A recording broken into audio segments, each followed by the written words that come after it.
arrive à Comayagua. On est dans l'entrée de la ville. L'objectif maintenant, c'est de trouver un parking entre le centre et le mall et où on peut rester la nuit tranquillement.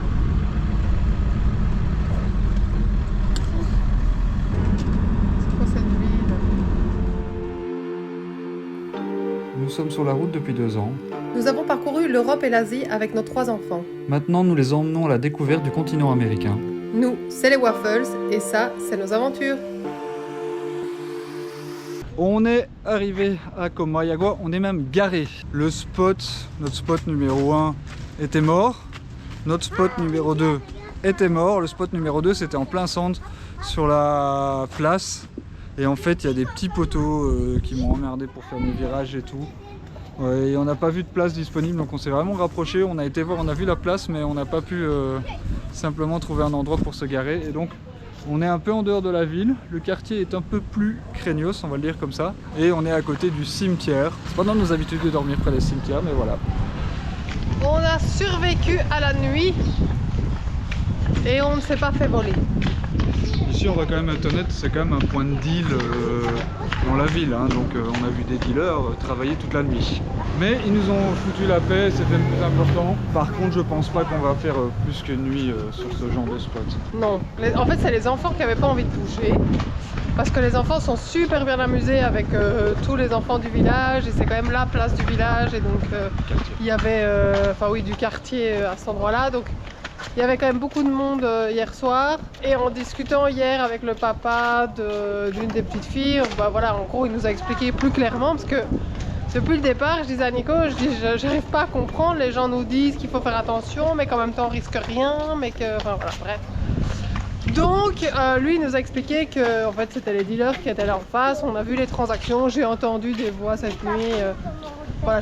Disons que j'ai pas eu le meilleur sommeil de ma vie cette nuit puisque je suis restée alerte. Mais on a dormi et il ne nous est rien arrivé, donc ça c'est le principal. Et ce matin on a même été accueillis avec un petit café, une gentille madame qui est venue nous apporter le café. Maintenant on va visiter la ville ce matin et puis on va aller au mall. Parce qu'il y en a 2 qui attendent avec impatience qu'on aille au mall faire les achats nécessaires pour les anniversaires de demain. Et on changera de spot comme Nicolas dit.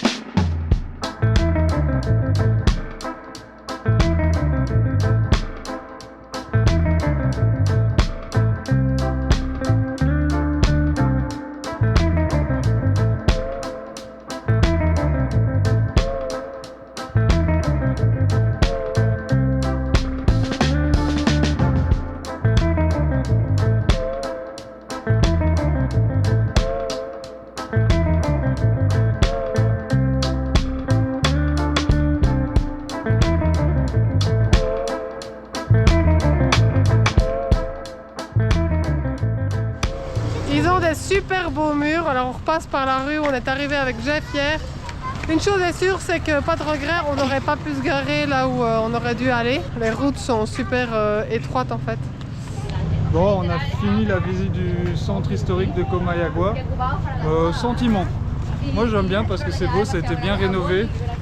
Il y a pas mal de vieux bâtiments comme ça historiques qui sont jolis. Le sentiment général qui prédomine, en plus que ce soit beau, c'est un peu un sentiment de pauvreté. Et il y a beaucoup de gens qui sont là, je dirais pas à faire la manche, mais qui demandent de l'argent ou qui sont dans des situations pas très bien. Ça renforce un peu le sentiment d'insécurité qu'on ressent dans cette ville. Ça contraste un peu avec ce qu'on a eu avec à La Ceiba et à San Pedro où clairement on a vu de la pauvreté, mais on n'avait pas l'impression que c'était à tous les coins de rue. Donc voilà.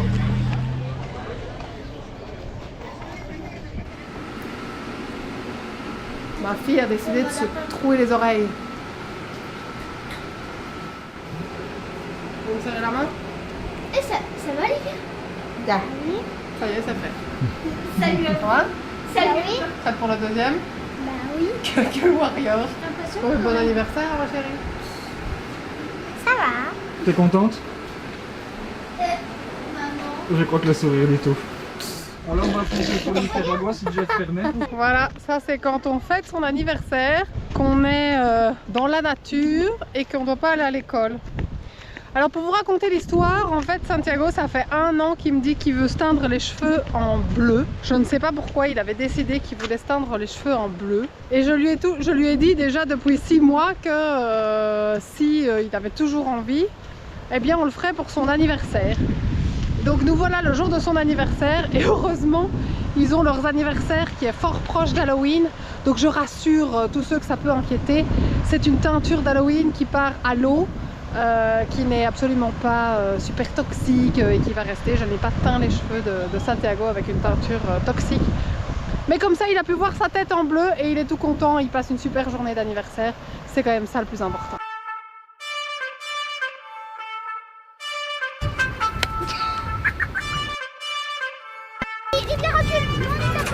Alors.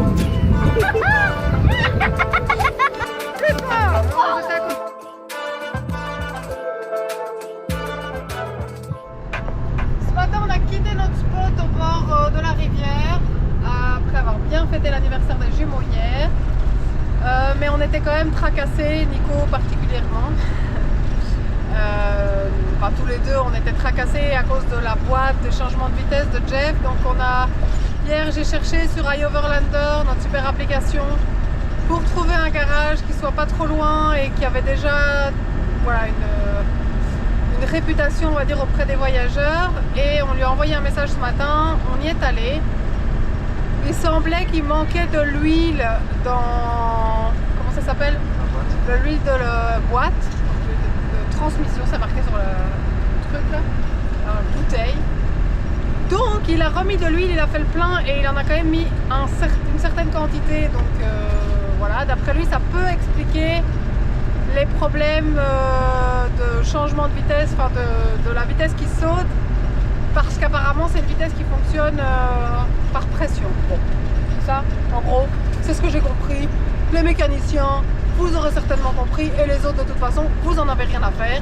Toujours est-il que, a priori, il nous dit que les vitesses se changent smooth et que ça ne devrait pas être plus que ça. Donc, on a mis la direction de la frontière vers le Nicaragua et on attend de voir si en effet ça va mieux ou pas. Et pour le moment, elle se comporte plutôt bien.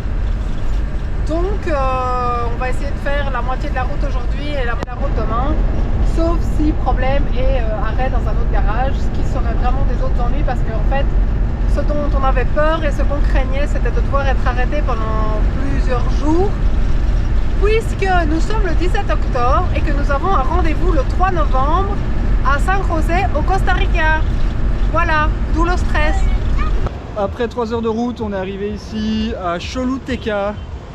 Donc on a longé la frontière salvadorienne et puis on a plongé maintenant vers la frontière nicaraguayenne. Alors il nous restera 1 heure avant d'atteindre la frontière nicaraguayenne. La route s'est super bien passée, c'est génial. D'ailleurs la première partie c'est sur ce qu'on appelle le canal Seco. C'est une route qui relie le nord de Tegucigalpa à la frontière salvadorienne. C'est un billard, c'est 2 fois 2 bandes. J'ai pu faire du 90 km/h quasi toute la route, bon, juste dans les côtes parce que ça monte et ça descend quand même. Mais franchement ça faisait longtemps que j'avais pas fait 100 km aussi rapidement. Puis après c'est un peu moins bien, on revient sur la panaméricaine. Mais voilà, c'est juste il y avait un peu plus de trafic comme c'est qu'en une bande. Puis voilà, tout s'est bien passé en fait, c'est un peu ça le message de cette partie de vidéo, je suis content. Je partais ce matin en me disant on va aller au garage, on va y rester 4 jours et voilà. Et là Jeff vient de faire 130, 135, 140, 150 km, je sais pas combien de kilomètres, mais il a bien travaillé. Voilà, là on va aller profiter, un petit repas local, une dernière baleadas, puis je vais aller travailler parce que j'ai une vidéo qui était censée sortir ce matin et sur laquelle j'ai même pas avancé. On va faire l'école aussi avec les enfants parce qu'on n'a encore rien fait. C'était une journée un peu à l'envers avec ces problèmes de boîte de vitesse de Jeff qui nous ont stressé beaucoup en fait. Au final c'est pas grave, les conséquences sont pas énormes au niveau de notre portefeuille, on n'a pas passé du temps, mais par contre au niveau de notre mental ça atteint quand même un peu parce que là on est dans une phase où ça nous fatigue en fait. Ça nous fatigue ces trajets, enfin ces arrêts-garages, on aimerait bien ne plus en avoir. On sait que ça fait partie du jeu, hein, on l'a déjà dit assez souvent, mais voilà, là, il était temps que ce soit un truc simple. Et ça a vraiment fait du bien que ce soit le cas.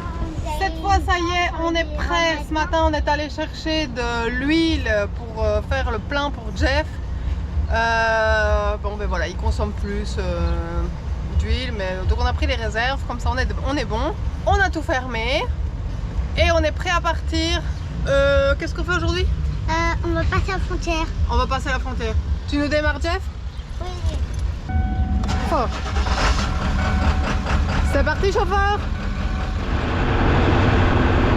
On est à 4 km de la frontière et on ne sait pas trop sur en tout cas un bon gros kilomètre, voire 2 km. On a dû dépasser toute une file de camions.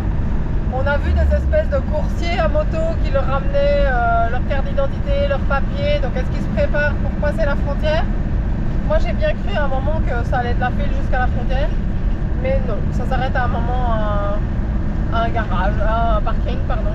Ah, et alors on vous a pas dit, mais jusqu'à présent, Jeff ne nous a plus fait sauter les vitesses. Donc on continue à croiser les doigts que c'était en effet bien le manque d'huile qui provoquait ça et que donc il n'y aura pas d'autres réparations à faire. Et on passe là. À gauche, mon amour.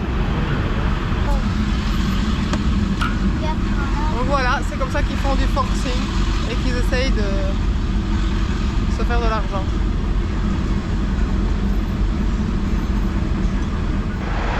Bon, première étape de régler, on a fermé le TIP et on a fait notre tampon de sortie en Honduras. On a eu du bol parce qu'ils nous ont laissé passer dans la file des handicapés et pour la troisième âge et les enfants. Pour nos enfants, c'est passé. Là, on se fait embêter par des enfants qui veulent faire le... Mais non. Allez, vas-y, avance.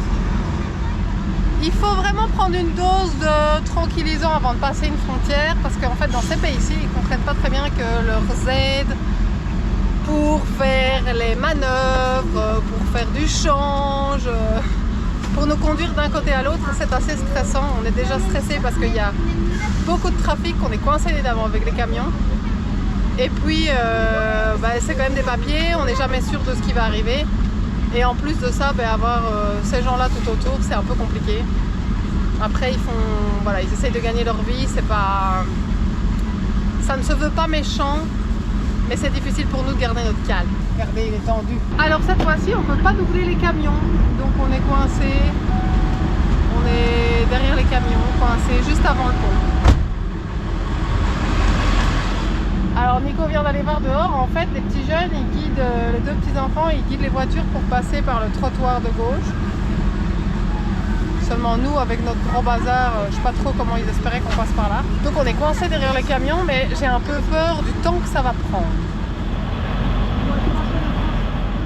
On est tombé sur le gars qui fait la circulation, qui fait un peu d'excès de zèle, je crois. Alors combien est-ce qu'il va nous demander? Combien est-ce qu'il va nous demander? Telle est la question. Qu'est-ce qu'il va faire? Là, il a pris les papiers du véhicule. Alors Nico, il s'énerve plus avec les gens qui font la circulation, mais moi, ça m'énerve beaucoup plus. Donc on va devoir attendre. Il va vérifier le billet. Attention.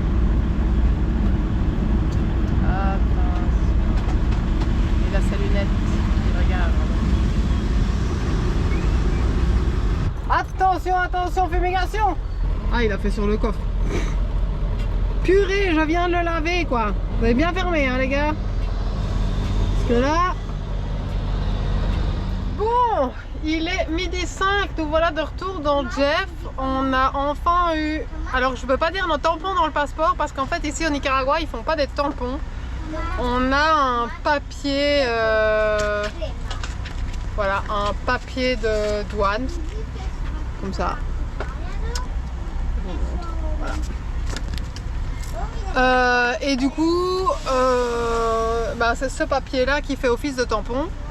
Seulement, ça a pris un temps dingue. D'abord, il a chipoté, il a regardé les passeports, il nous a annoncé donc que c'était 13 $ pour entrer. On a dit OK. Et puis, il a encore été parlé derrière avec je ne sais pas qui, vérifier. Il nous a demandé nos professions, pareil.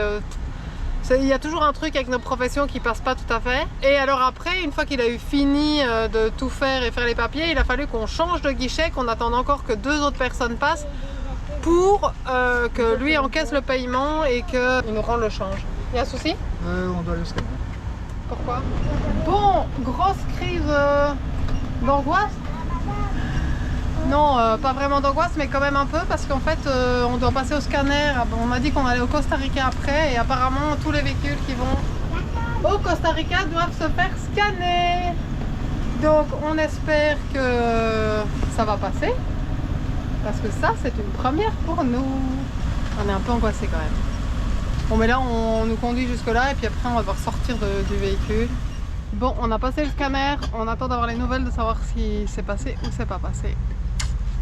Comme c'est une maison, qu'il y a plein d'électronique partout, je sais pas trop, on n'a jamais vu comment c'était un scanner pareil. C'est la première fois que ça nous arrive, et comme je disais à Nico, faut bien une première, hein. Faudrait pas que ce soit trop facile non plus. Donc, on est parti à quelque chose comme 9 h du matin, il est presque 13 h. Alors on avait 1 heure de route, donc on va se dire qu'on est arrivé vers 10 h ici. Ça fait 3 heures qu'on est occupé. L'entrée au Nicaragua, on nous avait dit que c'était pas facile. Alors on n'a jamais dit que c'était facile, mais par contre j'ai rassuré d'autres voyageurs en disant que voilà, ils sont pas drôles, mais a priori si on n'a rien à se reprocher, voilà. Mais c'est juste que c'est long, long, long, long. Rien de compliqué, mais long. Bon ben voilà, on était passé au scanner, on était suspicieux, c'était écrit en grand, suspicieux, et partout en fait il y avait du rouge partout. Bah évidemment, puisqu'il y a des batteries partout et des trucs, donc je sais pas trop à quoi ça leur sert, mais bon, soit. Donc il est passé, il est venu faire des photos. On attend de voir la suite, je sais pas, je sais même pas ce qu'on attend en fait. Il est reparti avec les papiers, et puis je suppose qu'il va les transférer à la douane. Et puis peut-être qu'à un moment, ils nous laisseront partir, quoi. Parce qu'avec ça, on a le TIP. Est-ce qu'on a déjà le TIP avec ça? Non, non, rien du tout. Fais gaffe à l'arrivée. Ah, Inch'Allah, 14h42, on est sorti des douanes. Alors on nous avait dit que le Nicaragua c'était compliqué. Nous on a dit aux autres ça devrait pas être plus compliqué qu'ailleurs. Et bon, en réalité c'est pas compliqué, mais qu'est-ce que c'est long et désorganisé. Alors là franchement, on n'a pas vu une pire douane quoi. Et ceux qui veulent critiquer l'Inde, eh ben, même en Inde c'est mieux organisé que ça. Donc nous sommes restés à peu près 1 heure à attendre d'avoir les résultats du scanner. Un scanner qui de toute façon nous disait qu'on était suspicieux. Le gars est venu faire des photos, puis il a renvoyé ça à je ne sais pas quel autre bureau, qui l'a renvoyé à la douane. Et Nico a enfin pu aller faire le TIP et donc... Payer la fumigation. Allez, payer la fumigation. Donc c'est à la fin qu'on paye la fumigation. Mon Dieu, quelle journée les amis. On n'avait jamais été fouillé, donc voilà. Et là, Nico, il est exténué. En fait, on a dû courir dans toute cette douane pour savoir où on devait aller. Il n'y a personne qui sait. Il n'y a rien qui est clair. Il n'y a pas d'indication. Donc, bref, le bordel. Et on a fait plein d'eau. Ah oui, alors, idée ingénieuse de Nico. En train d'attendre, là, comme des pauvres malheureux, les enfants n'en pouvant plus, on leur donne des pauvreries blancs. Et Nico voit le robinet juste en dehors près de là où on était. Il y a en fait comme une espèce de salle de douche pour les camionneurs, parce qu'il faut savoir quand même qu'il y a des camionneurs qui doivent passer la nuit là. Ah, bon. Alors, moi je pensais que c'était pour les camionneurs, rien à voir, je vous raconte des bêtises. Donc c'est pour la police, le chien de drogue et 2 cellules de prison, c'est ça? Près du chien de la drogue. Bref, mais donc toujours est-il que à côté de ce petit bâtiment, il y avait un robinet d'eau et donc nous sommes full en eau. Si c'est pas beau la vie. Disons qu'on a rentabilisé le temps. Maintenant à la découverte du Nicaragua et de ses routes. On est posé dans un petit parc à côté de Chinandega, enfin dans Chinandega, un peu en dehors, quartier assez résidentiel et beau petit parc ici où on s'est garé un peu comme des sauvages, mais voilà. L'avantage c'est qu'il y a une, je sais pas ce que c'est, si c'est une école ou un truc là, qui a des gardes et donc l'endroit est gardé. Après nuit pluvieuse sur notre petit spot du parc, Jeff est toujours bien là.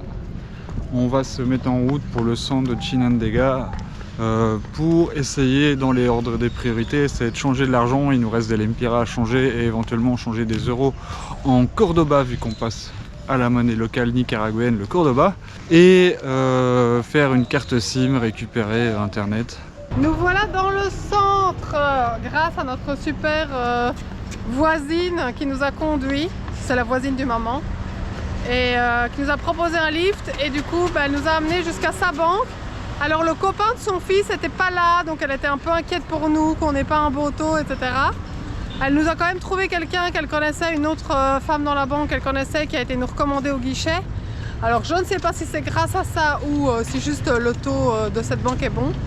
Mais donc ils nous ont fait le Cordova à 39,36 alors qu'il est à 39,68 je crois sur le marché. Donc vraiment un taux de change super bon. Elle nous a aussi déjà un peu expliqué. En fait cette femme a habité au Texas pendant qu'il y avait la guerre ici.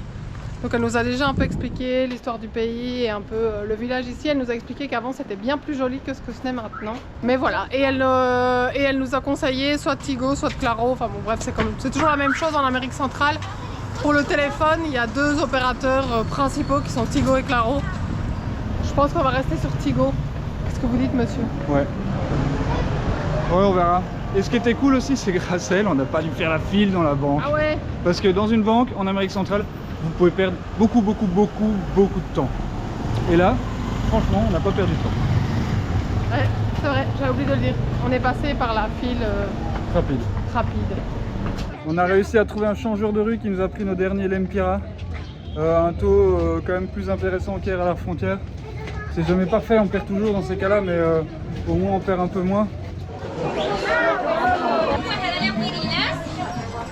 On vient de traverser le petit marché. C'est marrant, c'est une ambiance qui me rappelle le Honduras, mais le Honduras d'il y a 20 ans. Plus le Honduras moderne comme maintenant. Ouais, moderne, c'est un grand mot, mais je trouve que par rapport à ce qu'on a connu avant, c'est un retour un peu encore plus dans le temps.